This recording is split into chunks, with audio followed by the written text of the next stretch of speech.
You're listening to Where You Live with Gene Sullivan. Welcome back to Where You Live. I'm Gene Sullivan, broadcasting from the True North Painting Studios. The theme are older theme songs to games. Correct. Video games.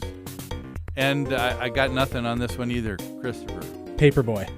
Paperboy. Yeah. What is Paperboy? You are a paperboy, funnily enough, and the goal of the game is to ride down the street and toss a paper at people's houses and break stuff. and do you play this one often? I have. It's been a while. It's been a while. I once actually knocked somebody off their porch swing, and I got a lot of points for it. Oh.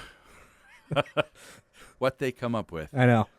Well, folks, thanks for joining us today. This is Where You Live. Like I said, I'm Gene Sullivan, broadcasting from the True North Painting Studios. This show's brought to you by Extreme Exteriors and American Family Insurance, the Kim Bennett Agency. As an American Family agent, Kim believes there's so much more to insurance than the policy itself. It's about providing you with dependable protection and services.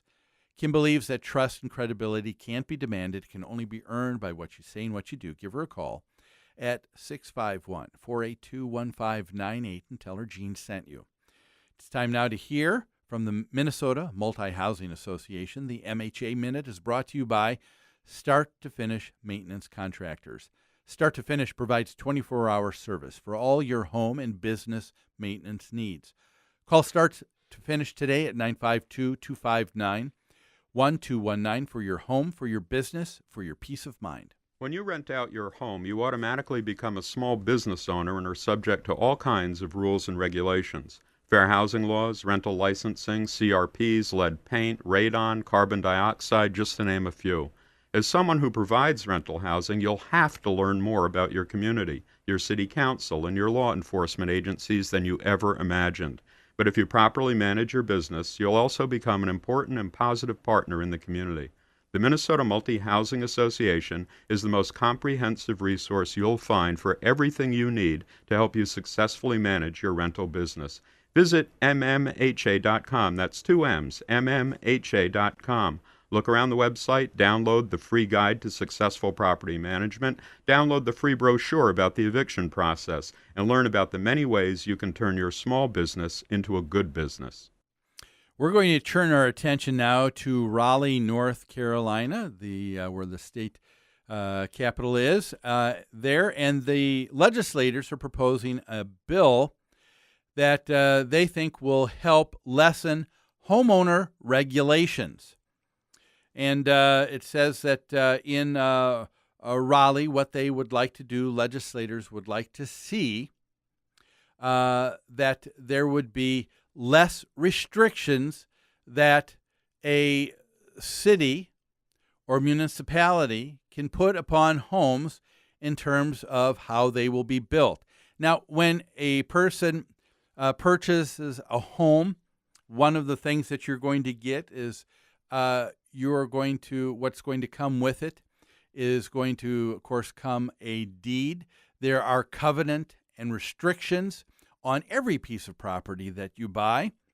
Restrictions because if you buy a home, you can't necessarily just tear it down right away and put up an asphalt parking lot and use it to make money. If you are in a home, you can't necessarily just tear it down and put up a commercial space. There are zoning ordinances that cities have, and it's not uncommon at all. But apparently there's some legislators that don't see the wisdom in why a city would put restrictions. They say it's unfair because they say a town, a city, a county tells someone or tells a builder what color the house can be. If you go to Martha's Vineyard, you're only going to see one of 2 or 3 colors there because they have restrictions on the color of homes in Martha's Vineyard. You're going to see white, you'll see black and gray, and that is going to be about it. They are that specific. In some municipalities, you're going to find that some homes are going to be required to have a brick wainscoting in front. Some are given a covenant restriction, say the front must be done in entire brick, and then the rest can be with a siding of wood or something like steel siding. You'll have restrictions on where the garage door is going to be placed. In some areas, you can't have the garage door facing the front of the house. It's got to be along the side. And the legislators in Raleigh, North Carolina, can't see the reason why. And when you stop and think about it, I think you want to have restrictions. You want a city to be able to have certain restrictions. Why? Because this is protecting you in a greater way. How's it protecting you?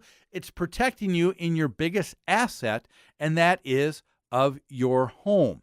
The last thing that someone wants when they purchase a home is the ability to be able to build a nice 2,500 square foot home, and then in the lot next door have someone be allowed to put a double wide trailer on the property. Why? Well, there would be, because of that vast difference, it would probably kind of affect the appraisal and the value of the home. And so one of the reasons why cities and municipalities have these restrictions in neighborhoods and areas, it's for the protection of the homeowner. Protection of their home and the value of their home. This is something that you should want. It's why people live and choose to live in homeowner associations, because they don't want someone who's going to be able to put that clawfoot tub that's rusted out and plant flowers in there and call that, just wonderful landscaping. They want to see more control. And when you stop and think about it, all that the city is doing here is trying to help and promote what the free market wants in this particular case. And the legislators in North Carolina can't see that right now. They say that it should not be something that a city has the power to do. Conceivably, that an association would have the power to do. They said that's not what zoning is all about. And it's interesting, some of the people that are pushing back on this, they are saying, I don't understand why the folks in Raleigh think they understand this issue and that they know better than the folks in the town themselves of what they want. And so that is going to be an interesting debate that's taking place in Raleigh. We'll see what's going to take place from all of that. In the last couple minutes of our show, we'll take a look at one other story here. We'll turn our attention now to Idaho. The Idaho legislature wants to adopt new restrictions on a HOA and their ability to fine. The Idaho legislature recently wants to place limits on fines issued by the association. The stated purpose, they say, is to have reasonable requirements on owners' associations to protect homeowners from invalid fines. The problem is they don't clarify this at all. They say that what they want to do here is they want to say that unless the governing documents of the association specifically spell out what can be fined for and what those amounts are, the association can't fine the homeowner. If we were to take that same kind of thinking, would that mean that that the legislature, before they could come up with a new law in the state of Idaho, they would have to have in the Idaho state constitution a list of all the laws that they can put together? Otherwise, they can't make a law? That would be ridiculous, wouldn't it?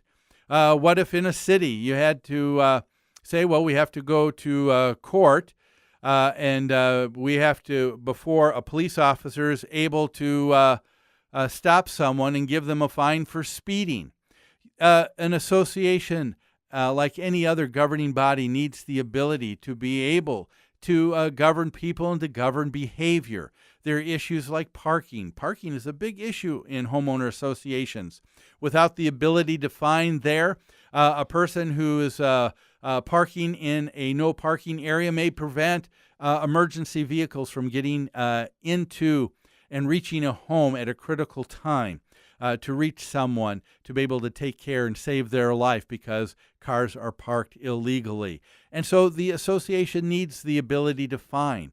It's something that you can't just take away. I hope that there are people there in Idaho that are pushing back on this piece of legislation, because if it passes, it is not going to do any favors to HOAs there. Well, it looks like that's all the time that we have for today's show. I want to thank you so much for joining me. I hope you have a great rest of your weekend and look forward to having you here next Saturday on Where You Live.